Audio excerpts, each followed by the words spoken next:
on January 26, 1920, at dawn when everyone was asleep, a pregnant woman jumped from the 6th floor of a building in Paris.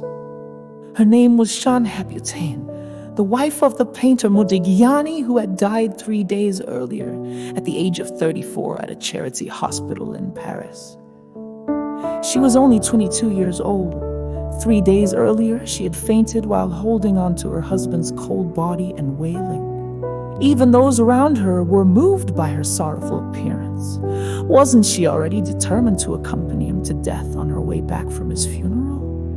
How desperate must the love have been for a pregnant woman to choose death, abandoning her unborn child and her 1-year-old daughter.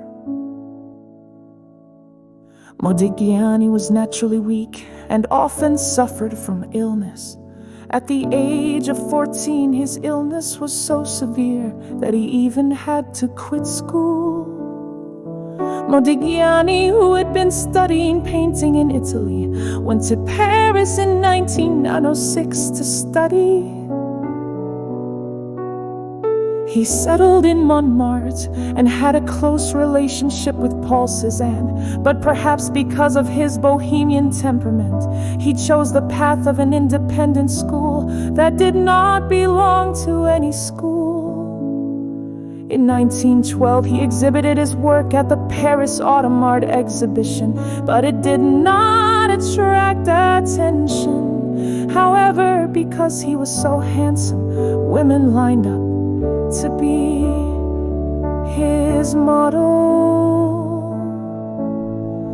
Thanks to this, he was able to paint nudes without paying modeling fees. It was impossible for him, who was so young, to have only painted. In 1917, he met aspiring painter Jeanne at a cafe in Montparnasse through an acquaintance.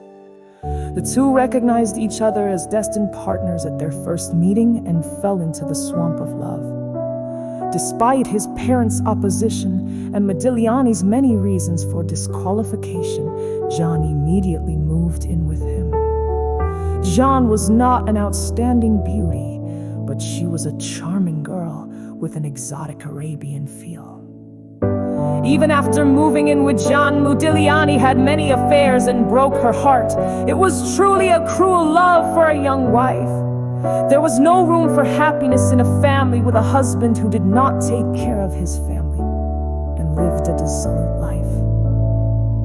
They loved and hated each other.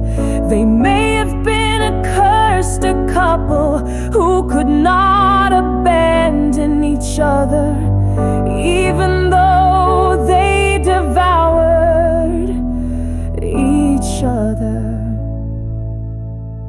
In the same year, Modigliani held his first solo exhibition with the help of his patron Zeborowski. But it was closed midway because the nude paintings revealing the pubic hair were considered obscene. This was because a complaint was filed at the police station across the street from the exhibition. After that, Zeborowski held the École de Paris exhibition in London to give Modigliani another chance.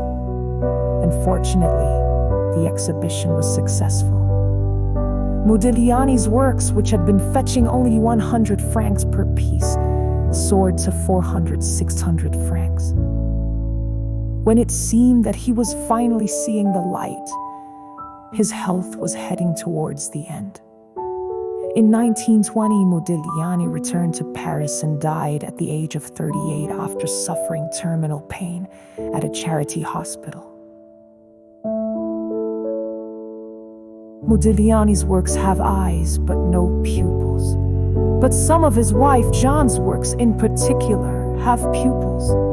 A hat and a necklace Hébuter, seated Jeanne Hébuter, have pupils. The absence of pupils in his works is probably because he is trying to ignore the miserable reality in front of him and stare at a distant world of peace. Modigliani's paintings, which were not treated properly while he was alive, were properly recognized only after his death. His works are now being sold at the highest prices at auctions 100 years later.